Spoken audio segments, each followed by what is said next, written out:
Qu'est-ce que ce serait de marcher sur un sol aussi ancien que peu de gens connaissent en détail?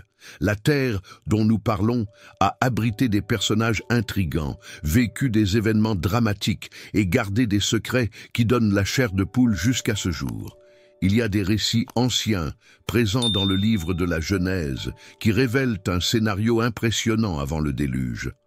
Peu de gens osent se plonger dans cette période mystérieuse, mais c'est l'occasion d'explorer cette époque presque oubliée. Si votre cœur bat à l'idée de découvertes qui peuvent transformer votre compréhension de la Bible, restez avec nous dans cette vidéo. Voyageons dans ce passé lointain et découvrons des vérités qui continuent de résonner dans le présent. Mondes ancestraux.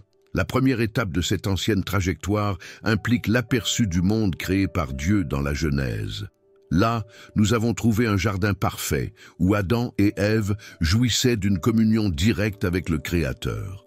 Cette première époque a été marquée par l'harmonie, mais tout est devenu déséquilibré après l'apparition du péché.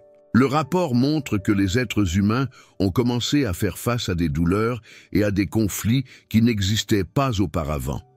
Et ce point est crucial pour comprendre ce qui allait suivre. Dans le chapitre 4 du livre de la Genèse, Caïn et Abel apparaissent comme des symboles de choix opposés. Alors qu'Abel offrait des sacrifices avec sincérité, Caïn présentait quelque chose sans reddition totale. Le résultat a été un crime qui a rendu l'environnement encore plus lourd. Dès lors, les générations suivantes se sont dispersées et ont laissé des traces de violence. C'est à ce rythme que l'on entrevoit un scénario menaçant, car la chute d'Adam et Ève ne s'est pas limitée à l'Éden. Il s'est propagé, contaminant les cœurs et les attitudes. Il y a quelque chose de fascinant dans ce monde antique, car la longévité décrite dans les généalogies est étonnante. Les gens ont vécu pendant des siècles, ce qui a augmenté à la fois la possibilité d'influencer d'autres vies et le potentiel de commettre des injustices. La terre était remplie d'individus qui, au lieu de chercher la communion avec Dieu, ont commencé à s'éloigner. Ce mouvement a abouti à des sociétés corrompues, donnant l'impression que le mal n'avait aucune retenue. En plus de tout, il y avait un sentiment d'urgence. Le chapitre 5 de la Genèse ouvre une liste des familles qui sont venues après Adam, montrant des noms qui, pour certains, semblent n'être que des détails, mais qui constituent le fil conducteur du grand changement qui se produirait à chaque naissance. Nous avions espéré que quelqu'un émergerait, qui reprendrait l'alliance avec le Créateur. Cependant, le temps a révélé que le chemin des gens devenait plus turbulent à mesure que la civilisation grandissait. Quelque chose a sonné comme un écho lointain, l'appel à obéir aux principes divins. Dans cette vidéo, nous allons explorer comment cet ancien scénario s'est développé jusqu'au moment où le ciel s'est brisé en torrent d'eau, changeant tout pour toujours. Genèse de la corruption. Maintenant, regardons de plus près la montée de la méchanceté. Le livre de la Genèse informe que les êtres humains se sont multipliés, et avec cela, les crimes se sont également multipliés. Dans le chapitre 6, nous trouvons une description troublante. Il y avait des géants sur terre, et la corruption a atteint des niveaux alarmants. L'expression utilisée démontre que le comportement humain a atteint un tel point que Dieu a été attristé de voir sa création choisir des chemins mauvais. Beaucoup essaient de comprendre qui étaient ces géants. Certains érudits indiquent qu'il pourrait s'agir de personnes de grande stature ou de groupes puissants. Le fait est que le texte biblique souligne que la violence est devenue la marque de fabrique de cette société. Au lieu de suivre la bonté, les multitudes cultivaient la discorde et le déshonneur. À chaque génération, les gens se sont éloignés encore plus de la présence divine, s'attirant de graves conséquences. Au chapitre 6 de la Genèse, la controverse sur les fils de Dieu et les filles des hommes surgit également. À qui interprétez-vous cela comme une référence aux descendants de Seth, rejoignant celui de Caïn, ou même comme des êtres angéliques qui avaient des relations avec les humains? La Bible n'entre pas dans les détails au-delà de ce qui est écrit, mais l'essentiel est que la terre est devenue remplie d'actes dégoûtants, éclipsant le dessein originel de Dieu. Cependant, C'est dans cet environnement chaotique que Noah se démarque. Noé trouve grâce aux yeux du Seigneur. Le contraste est puissant. Alors que les gens qui l'entourent plongent dans le désordre, Noé garde le cœur enclin à obéir. Cette découverte dans Genèse 6 met en évidence la façon dont Dieu cherche quelqu'un qui peut entendre sa voix, même si tout semble se détériorer. C'est une leçon pour tout moment. Même au milieu de la décadence, il y a de la place pour la fidélité. Avant de procéder, d'importantes découvertes émergent. Restez à l'écoute, car nous verrons bientôt comment ce scénario prépare le terrain pour le plus grand procès jamais enregistré. Si vous venez d'arriver, profitez-en pour vous abonner ici à la chaîne. Cela nous aide à continuer à partager des contenus approfondis et à diffuser des réflexions bibliques qui peuvent transformer des vies. Il y a encore des détails surprenants à venir, alors restez avec nous. Les générations d'Adam. Revisitons les généalogies qui apparaissent dans Genèse 5.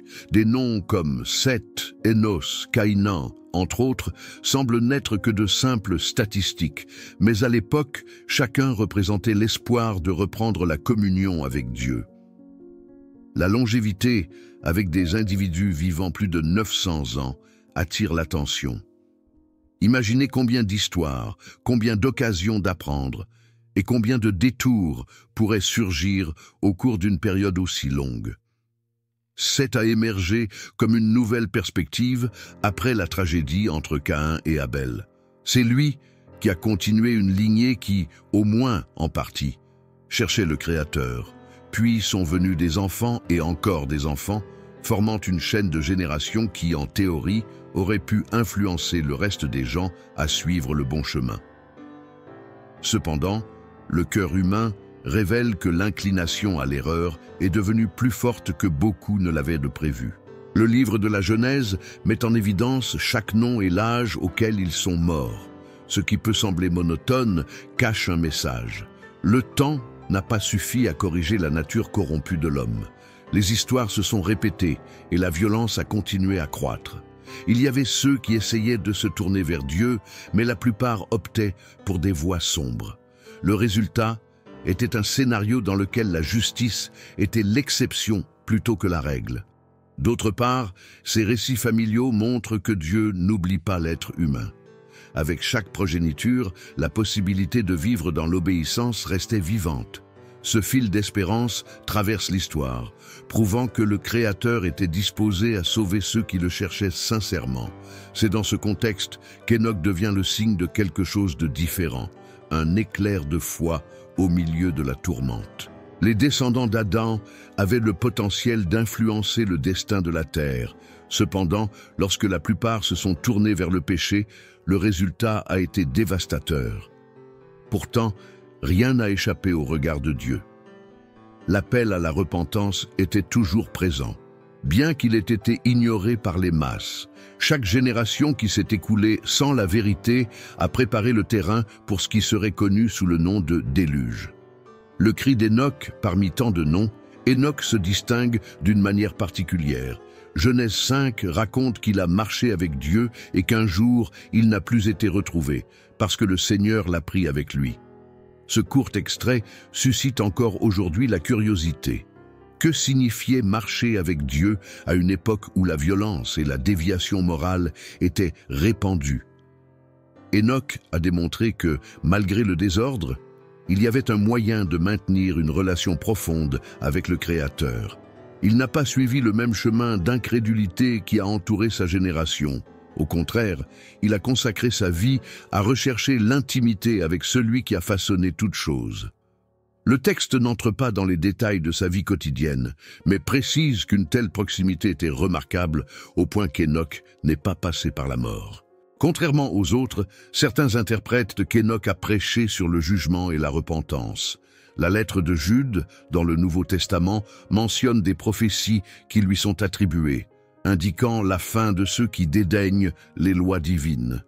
Ce détail renforce l'idée qu'Enoch a appelé le peuple à se tourner vers le Seigneur, même si la plupart des contemporains d'Enoch n'avaient pas d'oreilles attentives.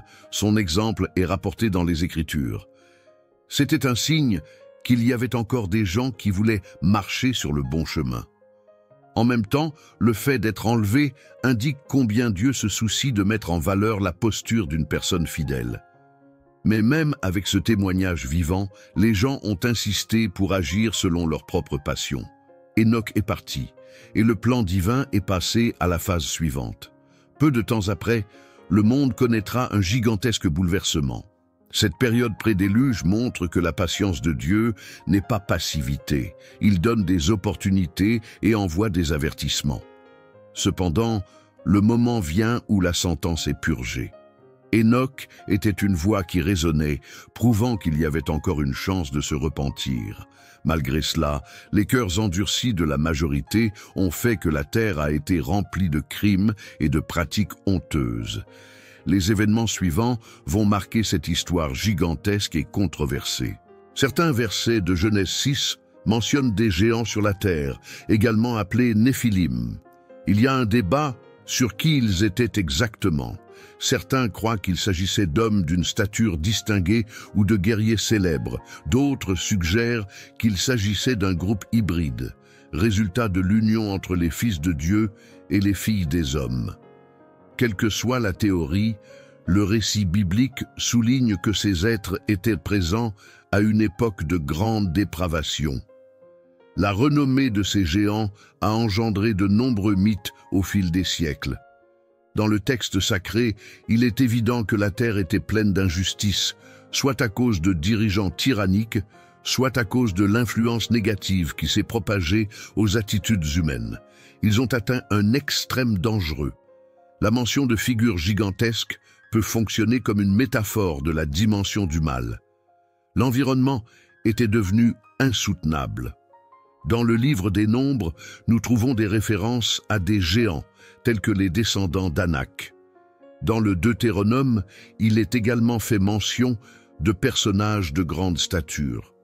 Cela signale que cette condition n'était pas quelque chose d'unique à une période, cependant, dans le contexte pré-déluge, leur présence renforce l'idée d'une époque sans limite morale, dans laquelle la force brute dominait et la corruption était remarquée. Cette partie du récit suscite la curiosité, mais il ne faut pas perdre de vue l'objectif principal du texte, montrer comment la violence et la méchanceté ont envahi la terre. Dieu a observé cette situation et a décrété qu'il y aurait une fin à une telle méchanceté. L'accent est mis sur la décision de Dieu de purifier la planète de la méchanceté qui s'était propagée, en veillant à ce qu'un reste fidèle puisse être préservé. L'image de ces géants, quels qu'ils soient, met en lumière un scénario de grand chaos. C'était comme si la création elle-même était saturée d'actes répugnants. Entre-temps, l'homme s'est levé pour donner l'exemple de l'obéissance. Noé, décrit comme juste dans sa génération, est devenu le pivot d'un nouveau chapitre de l'histoire de l'humanité. Ce contraste entre l'injustice ambiante et la fidélité de quelques-uns indique le chemin de ce qui allait se produire. L'alliance de Dieu. Dans cette vidéo, nous avons atteint un point décisif. Dieu annonce qu'il va détruire l'humanité, mais en même temps, il établit une alliance avec Noé. Le chapitre 6 de la Genèse rapporte que le Créateur a vu que tout était corrompu et a décidé de mettre fin à la cruauté de masse. Cependant, il n'abandonne pas complètement le projet d'avoir des gens qu'il vénère. Au lieu de cela, il offre un chemin pour que Noé et sa famille soient sauvés. Le mot « alliance » a un poids symbolique. Cela indique que Dieu s'était engagé à maintenir vivante la lignée qui suivrait ses commandements. La justice de Noé n'était pas le fruit d'une perfection absolue, mais d'un cœur qui désirait honorer le Seigneur. Cet arrangement le rendait apte à recevoir une instruction spéciale, et ainsi la construction d'une arche devint le signe visible de cette alliance. Il est significatif que Dieu inclut non seulement Noé, mais aussi sa famille et un ensemble d'animaux dans l'arche. La création ne serait pas détruite définitivement. Il y aurait une continuité, un nouveau départ. Ce soin montre que même au milieu de la colère contre le péché, le Créateur n'agit pas par vengeance aveugle. Il préserve l'œuvre de ses mains, faisant preuve à la fois de justice et de miséricorde. Quand on parle d'alliance, on se souvient que la Bible en met plusieurs autres en évidence au cours de l'histoire. Il y a l'alliance avec Abraham, puis avec Israël au Sinaï, et, enfin, l'alliance définitive en Christ. Ils indiquent tous le désir de Dieu d'être en relation avec l'homme. En cette période pré-déluge, l'annonce que Noé et sa maison seraient protégés illustre la compassion du Très-Haut pour le peuple qui accepte de vivre sous sa direction. C'est le tournant qui précède le grand déluge. La graine d'espoir serait stockée dans l'arche, permettant un départ plus tardif face à un monde en ruine. Le Créateur a choisi de sauver ceux qui avaient confiance en ses promesses, montrant qu'il y a toujours du salut pour ceux qui mettent leur foi en lui. Ensuite, nous verrons comment Noé a répondu à cet appel audacieux et comment les gens autour de lui ont reçu cette nouvelle. L'avertissement divin, l'acte de construire une arche pour faire face à un déluge mondial, sonnait étrange pour la plupart. Selon la Genèse, Dieu a donné des instructions spécifiques à Noé concernant les mesures et les matériaux nécessaires. L'idée d'un essai sur des eaux immenses n'était pas courante, générant la dérision et le doute parmi les habitants. Noah, cependant, a suivi l'appel sans hésitation. Alors que le grand récipient prenait forme, les gens autour s'interrogeaient sûrement sur la santé mentale de Noé. C'était comme si cet homme perdait du temps sur un projet absurde. Cependant, chaque coup de marteau sur le bois servait d'avertissement. Quelque chose de grand allait arriver. Et ce ne serait pas une blague. Le bruit de l'œuvre quotidienne de Noé aurait pu en éveiller certains à la repentance, mais la Bible ne montre pas un mouvement de masse vers le changement. Dans le 2e Pierre, nous trouvons une référence à Noé en tant que prédicateur de justice. Cela suggère qu'en plus de soulever l'arche, il a communiqué la nécessité de retourner à Dieu. Cependant, la dureté de cœur l'emporta, et personne d'autre que sa propre famille n'accepta l'invitation. Le temps de la patience divine s'écoulait, et le ciel se préparait à déverser les eaux qui n'avaient jamais été vues en telle quantité auparavant. Un tel avertissement divin nous enseigne aussi quelque chose pour le présent. Dieu met souvent en garde contre les conséquences du péché, mais les gens choisissent de l'ignorer. Il ne s'agit pas d'une manipulation ou d'une menace en l'air, mais d'un avertissement affectueux qui appelle à être réparé avant que la destruction n'arrive. Dans le cas de la période pré-inondation, cette alerte est devenue réelle lorsque la pluie a commencé à tomber intensément. La persévérance de Noé dans la construction de l'arche, même sous la moquerie, révèle un trait fondamental de la foi. Il faisait plus confiance à la voix divine qu'à l'opinion populaire, et cette position a fait de lui non seulement le fondateur d'une ère nouvelle, mais aussi l'exemple de la façon dont l'obéissance à Dieu transcende la logique humaine dans les moments cruciaux. Le message que le procès approchait a été donné, mais très peu l'ont écouté. La construction de l'arche, la construction elle-même, a apporté des détails pratiques. Selon le récit, l'arche serait faite de bois de gopher, recouverte de bitume à l'intérieur et à l'extérieur, et aurait des compartiments pour divers animaux. Il devrait y avoir 3 étages, une ouverture pour l'éclairage et suffisamment de disposition pour la survie de tout le monde à l'intérieur. Il nous est difficile d'imaginer l'ampleur des efforts de Noé et de sa famille pour élever un tel navire sans les ressources modernes. La Bible ne précise pas combien de temps a duré ce travail, mais certaines estimations suggèrent qu'il a pu prendre des décennies. Au cours de cette période, non seulement Noé a construit l'arche, mais il a probablement aussi stocké de la nourriture et a informé le peuple de l'urgence de la repentance. Pourtant, la foule préférait ses fêtes, ses négociations et la violence, comme si rien de pertinent n'allait se produire. Certains érudits essaient de calculer les dimensions en mètres, arrivant à la conclusion que l'arche était assez grande. L'objectif n'est pas de prouver si chaque espèce d'animal convient ou non, mais de montrer que pour Dieu, rien n'est impossible. Noé a fait confiance et a travaillé sans voir la pluie tomber. Il s'est uniquement fié à l'instruction qu'il a reçue. À chaque tablette posée, il renouvelait la certitude que le Seigneur accomplirait ses paroles. On peut imaginer les conversations entre la famille.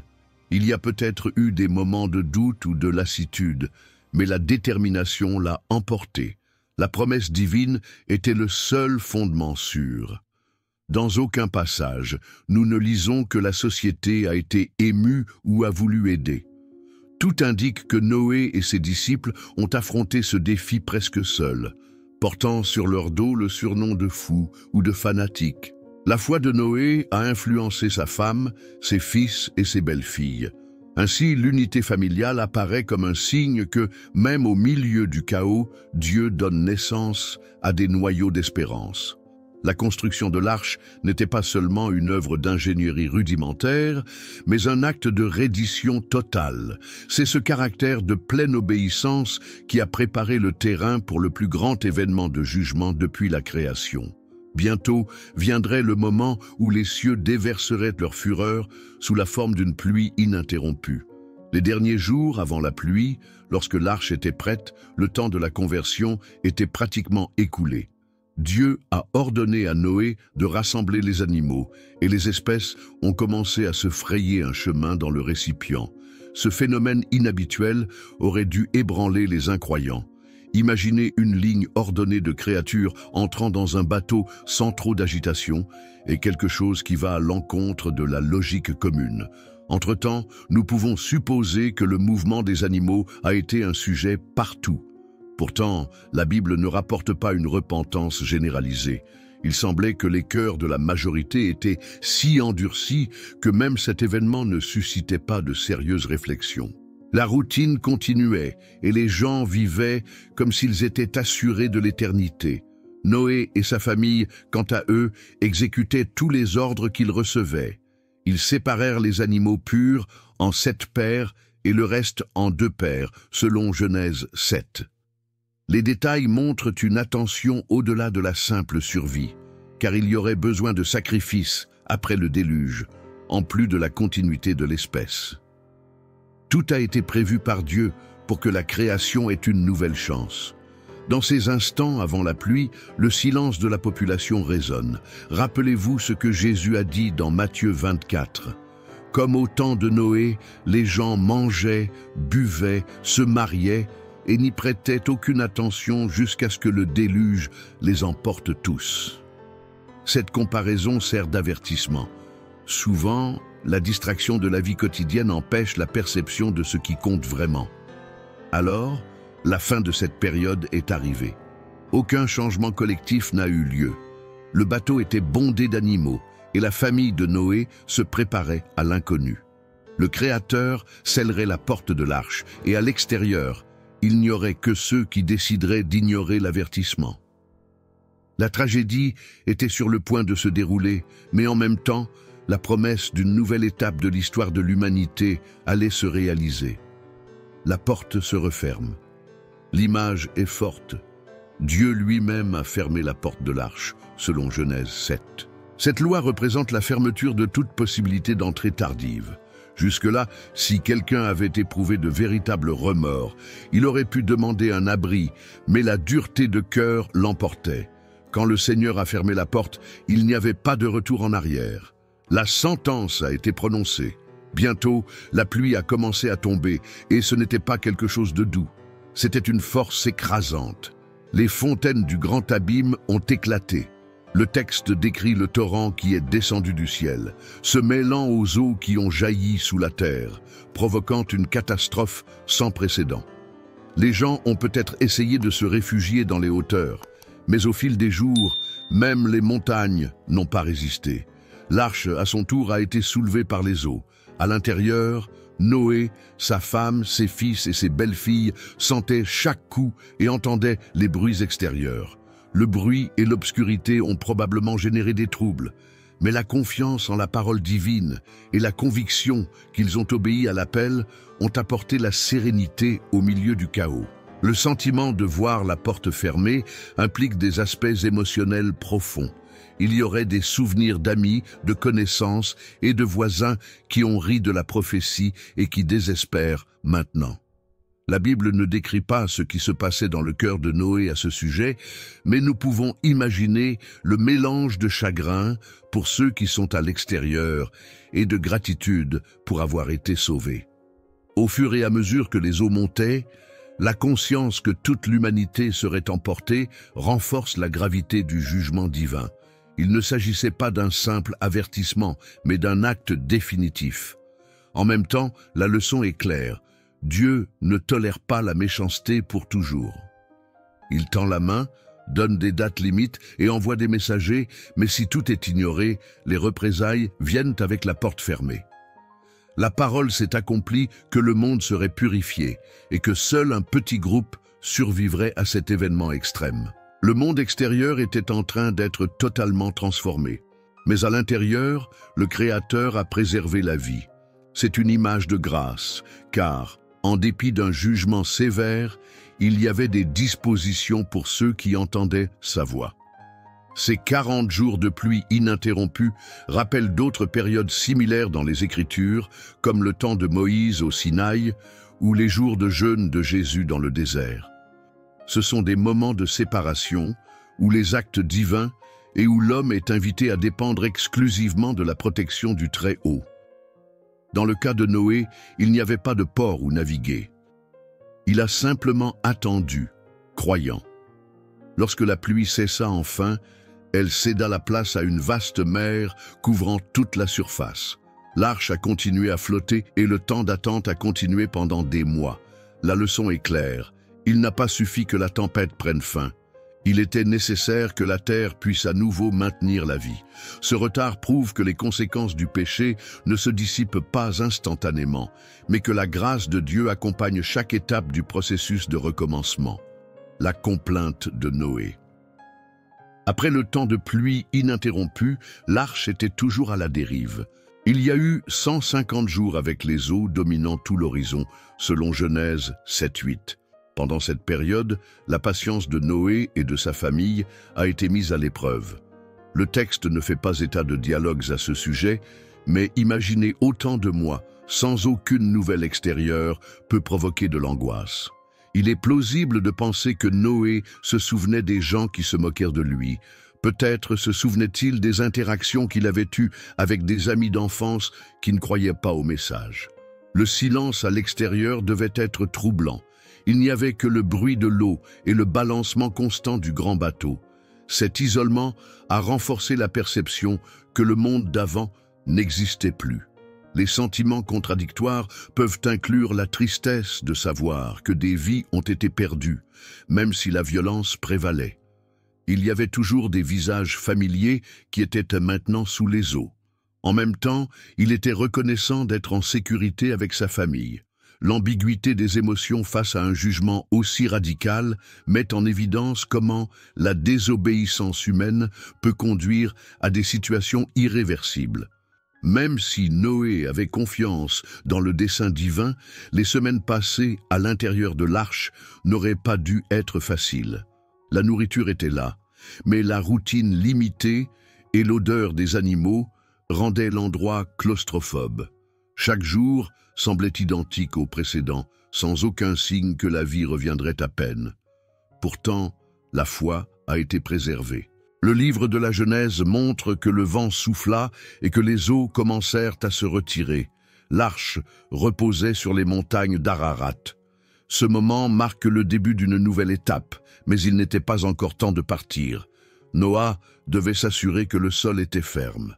C'est alors qu'il a commencé à envoyer des oiseaux pour évaluer les conditions à l'extérieur. Chaque vol représentait l'espoir qu'il reverrait bientôt la terre ferme. L'espoir d'un corbeau et d'une colombe de voir si les eaux s'étaient suffisamment retirées. Noé lâcha le corbeau.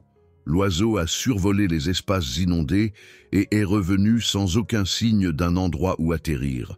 Ce premier test a montré que le terrain n'offrait toujours pas de sécurité.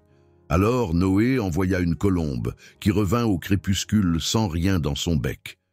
Quelques jours plus tard, il a relâché le même oiseau qui est revenu avec une nouvelle feuille d'olivier. Cette simple feuille révélait que la vie commençait à germer à nouveau. La joie de voir cette feuille a dû être immense. C'était un signe que la végétation avait résisté ou avait germé à partir de graines cachées. Cela signifiait également que le niveau de l'eau avait largement baissé. Le corbeau, moins sélectif, n'a pas apporté de nouvelles claires, mais la colombe, symbole de pureté et de paix, a offert une preuve concrète de renaissance. À l'extérieur, cependant, Noah décida d'attendre plus longtemps. L'envoi des oiseaux était une façon judicieuse d'évaluer les conditions sans mettre en danger la vie de la famille. La patience dont fait preuve ce processus indique l'attention de quelqu'un qui ne veut pas faire un faux pas. Tout ce temps d'attente dans l'arche aurait été inutile s'ils étaient partis avant le bon moment et avaient été confrontés à un paysage inhospitalier. La présence d'une feuille d'olivier représente l'espoir après la destruction. Le monde à l'extérieur de l'arche avait encore besoin de s'installer, mais il montrait déjà des signes de restauration. Cette leçon souligne que même après une grande dévastation, la vie peut refaire surface. En plus du fait historique, il y a un message spirituel d'un nouveau départ, et comment Dieu laisse toujours la possibilité du renouveau. Après quelques jours de plus, Noé a renvoyé la colombe, et elle n'est pas revenue. À ce moment-là, il s'est rendu compte que l'habitat extérieur était habitable. Nous verrons plus loin que, malgré cela, il attendit la confirmation pour ouvrir l'arche. Le soin à chaque pas montre que la foi va aussi de pair avec la prudence. Bientôt, le moment serait venu de poser le pied sur la terre ferme, entamant un nouveau chapitre de l'existence humaine. En descendant vers les nouvelles terres, lorsque Noé a finalement enlevé le couvercle de l'arche, il a constaté que le sol était sec. Cependant, il préférait attendre les conseils divins avant de partir. Il est intéressant de noter que Genèse 8 rapporte qu'il a attendu que Dieu lui ordonne de partir. Ce détail témoigne de l'obéissance qui l'a accompagné dès le début. En mettant le pied à l'extérieur du navire, Noah et sa famille ont découvert un monde transformé. Il n'y avait plus de villes anciennes, ni aucune trace de la civilisation d'avant le déluge. Le paysage devait avoir l'air étrange, peut-être avec de la végétation fraîchement germée et des zones boueuses. Rien de ce qu'ils avaient vu auparavant n'existait maintenant. C'était vraiment un nouveau départ au sens littéral. Les animaux ont été relâchés, chacun suivant son propre chemin pour repeupler les régions disponibles. Imaginez la scène de chevaux, d'éléphants, d'oiseaux et de petits reptiles se dispersant sur une terre pratiquement intacte peut générer un mélange de fascination et de soulagement. Après tout, ils avaient survécu à une catastrophe mondiale et, par la providence divine, étaient libres de reprendre la vie. Noé, en posant le pied sur ce sol, a dû ressentir une crainte révérencieuse. Ce n'était plus la même planète. Le déluge allait changer la géographie, la nature et peut-être le climat. Tout semblait incertain, mais Dieu montrerait sa fidélité, soutenant l'annonce de l'humanité à chaque pas. Il y avait un souvenir qui, devant beaucoup, a choisi d'ignorer le Créateur et a péri dans les eaux. Ce temps de descente de l'arche signale que, même après des tempêtes intenses, il y a toujours la possibilité de reconstruire. Le monde du passé avait disparu, mais à ce moment-là, l'occasion d'une relation renouvelée avec le Seigneur s'est présentée. Le chapitre suivant sera marqué par une offrande de gratitude et un signe qui traversera les générations.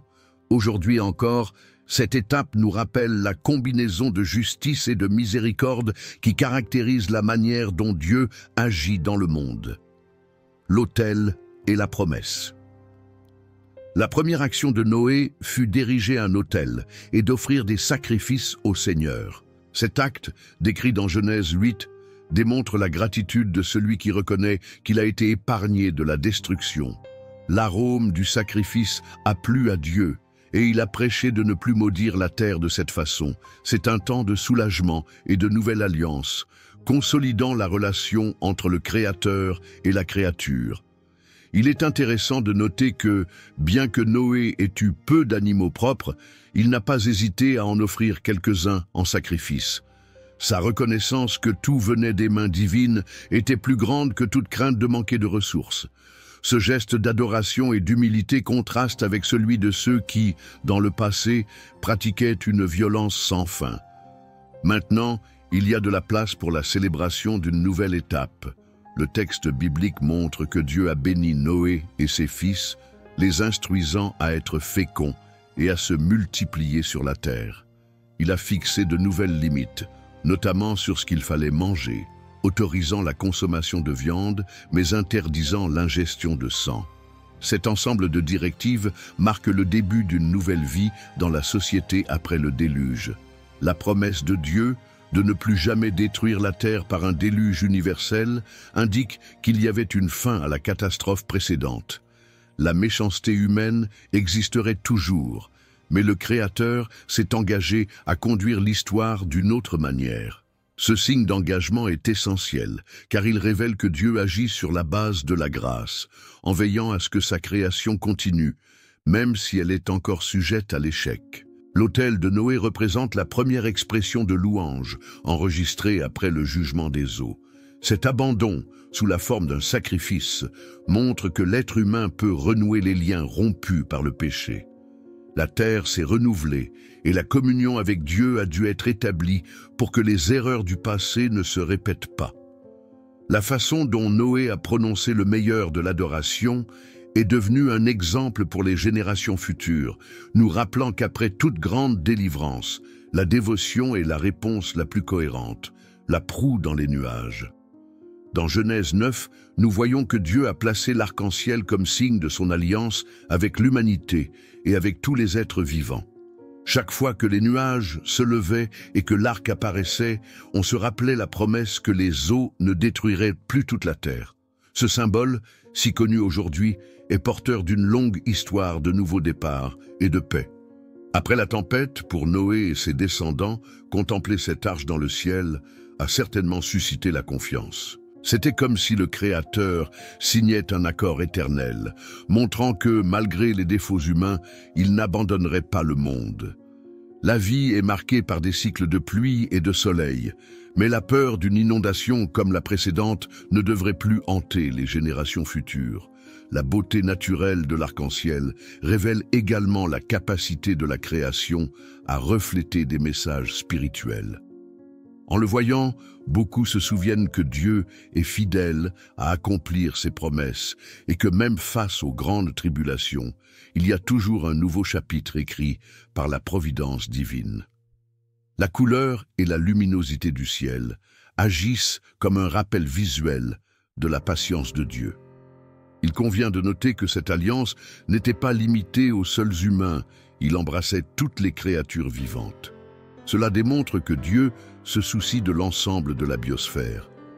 L'intention était que la Terre suive sa course habitée par une humanité consciente de ses erreurs passées, mais portant aussi la possibilité de corriger le cours.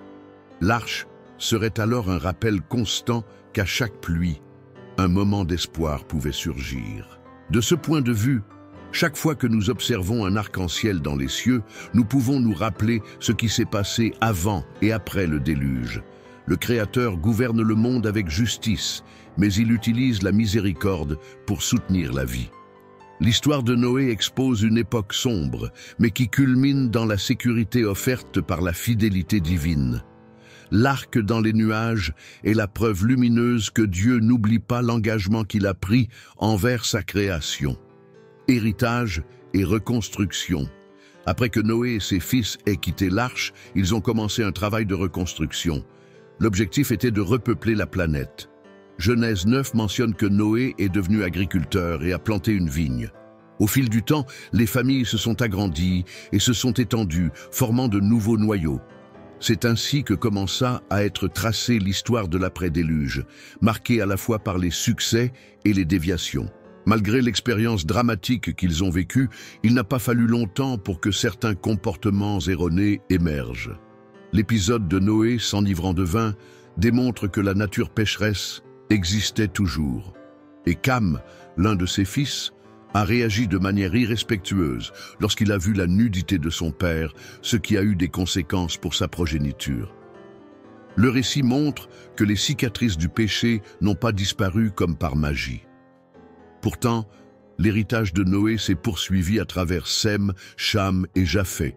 Leurs lignées ont donné naissance à plusieurs peuples mentionnés plus tard dans l'Ancien Testament. La diffusion des cultures, des langues et des traditions remonte à cette période. Chaque famille portait avec elle le souvenir du déluge et de l'histoire de l'alliance avec Dieu. Si, au fil des générations, beaucoup ont choisi de nouvelles voies d'idolâtrie, ce double héritage, le souvenir du jugement et la promesse de l'arc, est devenu une partie du savoir transmis de père en fils. Certains ont maintenu la crainte du Créateur, d'autres préféraient vivre sans prendre l'alliance au sérieux. C'est ainsi que l'humanité avance, avec le message du salut disponible, mais pas toujours adopté. Le libre arbitre a entraîné de nombreuses déviations au cours des siècles, mais le témoignage de Noé demeure. Il a marché avec Dieu dans une génération corrompue et a survécu pour relancer le peuplement de la terre. Son histoire nous enseigne que l'obéissance, bien que contestée par la moquerie et l'incompréhension, apporte des récompenses durables. Le monde, d'après le déluge, n'était pas parfait, mais il a ouvert des portes à de nouvelles étapes dans le plan divin, culminant plus tard avec Abraham et beaucoup plus tard avec l'apparition du Messie promis. Lorsque nous observons cette saga pré-déluge et post-déluge, nous percevons plusieurs applications pour notre époque. La première est que nous avons tendance à ignorer les incitations spirituelles lorsque nous sommes immergés dans le confort ou les distractions. Noé a annoncé le jugement, mais lui et sa famille sont montés à bord de l'arche. Aujourd'hui, beaucoup de gens choisissent également d'ignorer les avertissements de la Bible concernant l'éternité. Une autre leçon concerne la fidélité et la détermination de Noé à construire l'arche, en faisant confiance au Créateur. Cela met en évidence la valeur d'une foi solide, qui se manifeste dans des actes et exige de la persévérance, même face au ridicule. Il a tenu bon et a exécuté chaque détail. Cela montre que la confiance en Dieu ne peut pas dépendre des circonstances ou de l'approbation sociale. La question de la repentance se pose comme un point clé. Le déluge illustre que lorsque le temps de l'opportunité passe, il n'y a pas de retour en arrière. En parallèle, les Écritures enseignent qu'il y aura un jour où le jugement final viendra. Malgré toute la patience dont nous avons fait preuve tout au long de l'histoire, le temps vient où Dieu intervient pour mettre fin à l'injustice. Il y a aussi une invitation à la gratitude et à la reconnaissance que chaque jour est un cadeau. Après avoir traversé les dangers des eaux, Noé exprima cette reconnaissance par des sacrifices. Aujourd'hui, nous pouvons démontrer cette reconnaissance par des attitudes qui honorent le Créateur, en cultivant l'amour pour les autres et une bonne gestion des ressources qu'il nous donne. Enfin, l'arc-en-ciel nous rappelle que Dieu continue de tenir ses promesses. Même si des tempêtes se lèvent, il y aura toujours une porte de sortie pour ceux qui y cherchent refuge. Si, à cette époque, une arche en bois a sauvé une famille, dans la nouvelle alliance, nous avons un sauveur qui offre la vie éternelle. Apprendre de l'histoire du déluge nous empêche de répéter les mêmes erreurs et nous inspire à marcher sur un chemin plus proche de Dieu. L'histoire du déluge n'est pas seulement un récit lointain, cela soulève une question essentielle. Sommes-nous prêts à répondre aux avertissements de Dieu ? Dans Matthieu 24, Jésus compare ses derniers jours à l'époque de Noé, disant que beaucoup étaient inattentifs lorsque le déluge est venu. Cela suggère que, comme à cette époque, la société d'aujourd'hui est occupée à faire des choses sans tenir compte des réalités spirituelles. Il est essentiel de réfléchir à la nécessité de changer de cap. Le message prêché par Noé se concentrait sur la corruption généralisée, indiquant une réparation profonde. Aujourd'hui, la Bible continue d'offrir des directives à ceux qui veulent réaligner leurs priorités. Ce récit n'est pas une légende ou une fable, mais un avertissement que le Créateur prend la question du mal au sérieux. Il prévient, attend, mais agit définitivement. Le mot « repentance » implique de tourner le dos au péché et de se tourner vers Dieu. Noé a vécu à une époque où la plupart des gens rejetaient cette transformation intérieure. Seul, lui, sa femme, ses enfants et ses belles-filles qui sont montés dans l'arche de cette indifférence, ce parallèle a été catastrophique. Elle reste actuelle parce que l'indifférence à la foi éloigne encore beaucoup de la connaissance de la bonté divine. Cependant, il y a un message d'espoir pour ceux qui entendent l'appel de Dieu. Dieu ne se réjouit pas de punir. Il désire que tout le monde vienne à la repentance. Comme le dit 2 Pierre 3,9, tout le monde n'accepte pas cette invitation. Le récit de la Genèse fait donc partie d'une leçon universelle. Le choix de chercher Dieu ou de vivre loin de lui a des conséquences réelles, maintenant et dans l'éternité. Si ces réflexions vous touchent au cœur, partagez dans les commentaires comment vous voyez la pertinence du déluge aujourd'hui. Avez-vous l'impression que l'humanité répète les erreurs du passé ?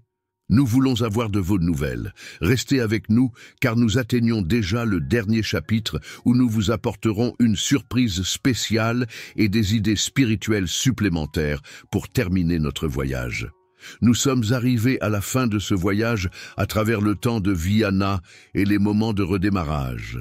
Il était clair qu'il ne s'agissait pas seulement d'une histoire ancienne, c'est un récit qui s'étend sur des siècles et s'inscrit dans chaque époque, nous rappelant comment la foi et l'obéissance peuvent sauver des vies, tandis que l'incroyance et la corruption mènent à des impasses. Le déluge est un mémorial de l'importance que Dieu accorde à la justice et en même temps offre la grâce à ceux qui le cherchent. L'arche, symbole du salut à cette époque, indique la providence que nous avons aujourd'hui dans le Christ, celui qui ouvre une voie nouvelle et vivante. Tout comme Noé a dû s'en remettre aux instructions divines, nous aussi nous sommes mis au défi d'abandonner les voies qui se moquent de l'espoir. La vie peut présenter des tempêtes intenses, mais il y a un refuge sûr chez ceux qui commandent les eaux. L'arc-en-ciel qui s'est élevé après le grand déluge continue de briller sous les pluies actuelles, comme preuve que le Créateur n'oublie pas ses engagements. Chaque couleur du ciel nous rappelle qu'après des périodes de chaos, il y a de la lumière et de la restauration. Toute la Bible se fait l'écho de cet appel à l'abandon, montrant que la repentance ouvre les portes à de nouveaux commencements, tandis que l'entêtement entraîne les gens dans des situations irréparables. Pour conclure, nous laissons ici une invitation.